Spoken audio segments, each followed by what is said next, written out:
بسم الله الرحمن الرحيم.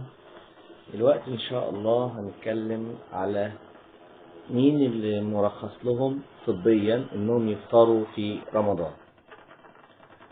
طيب، بعض الأمراض المزمنة اللي هو زي روماتويد، الذئبة الحمراء، السيولة، أمراض زي وراثية زي الهيموفيليا والكلام ده، وبعض الأمراض التانية المكتسبة زي مشاكل الكبد الشديدة. برضو بعض الأمراض زي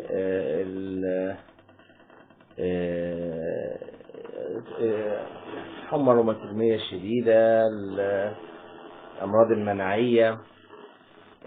دي على حسب متابعة الدكتور وعلى حسب نوعية العلاج. مرضى السرطان، مرضى الإيدز، مرضى الكورونا، يعني كل دول على حسب درجة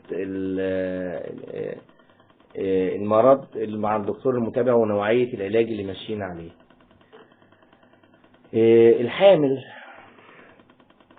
الحامل اللي هي في أول 3 شهور، بعض العلماء قالوا إنها حرام إنها تصوم، وبعض الآخر قال إن استطاعت، يعني في أول 3 شهور بالذات يفضل إنها ما تصومش. البقية هي عندها رخصة، الحامل واللي بترضع في أول 6 شهور عندها رخصة إنها تفطر رمضان كله وتعوض وتقضي بعد كده. لكن المرض اللي لا يرجى شفاؤه اللي هي الأمراض المزمنة اللي قلنا عليها، أو مرض السكر، على حسب برضه درجة السكر يعني متنظم ولا مش متنظم، والعلاج بنوعية العلاج نفسه اللي المريض بياخده. برضه الدكتور هو اللي يقدر يقول يفطر ولا لأ، على حسب. لكن الأمراض المزمنة كلها والأمراض التي لا يرجى شفائها يفضل إنك ما تقضيش حتى تطلع فلوس على كل يوم، أقل حاجة 15 جنيه زي ما قالوا علماء الأزهر.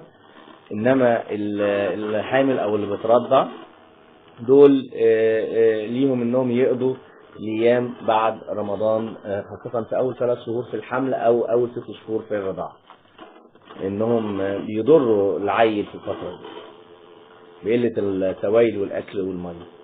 طيب، برضو من الأمراض زي ما قلنا الكورونا، قلة المية بتساعد على المرض. فأي مريض كورونا لازم طول فترة العلاج بتاعته لغاية ما يبقى سلبي مسحة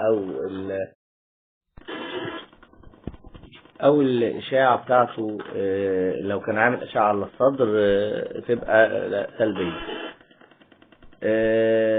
برضو مرضى الكلى اللي هم اللي عندهم أملاح وصديد والنقرة، دول بيزيد جدا مرضى الكلى نسبة آلامهم، ولما يكونوا حصاوي أو رمل بيزيد جدا في رمضان وفي الشتاء بسبب قلة شرب المية.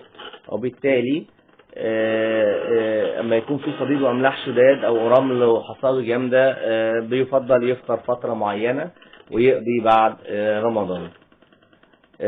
بالنسبه لبعض المهن بقى اللي بتتطلب ان تقعد فتره طويله في الشمس، زي جنود الشرطه والجيش، بعض العلماء اباحوا ليهم الافطار في رمضان والقضاء بعد رمضان.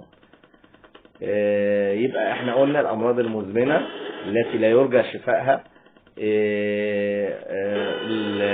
امراض الكلى، امراض او المرض زي الكورونا، بعض فترات الحمل او الرضاعة، خاصة في اول 3 شهور وفي الحمل واول 6 شهور في الرضاعة. كل سنة وانتم طيبين، واتمنى للجميع صحة جيدة وصوم مقبولا وان شاء الله دايما. والسلام عليكم ورحمة الله وبركاته.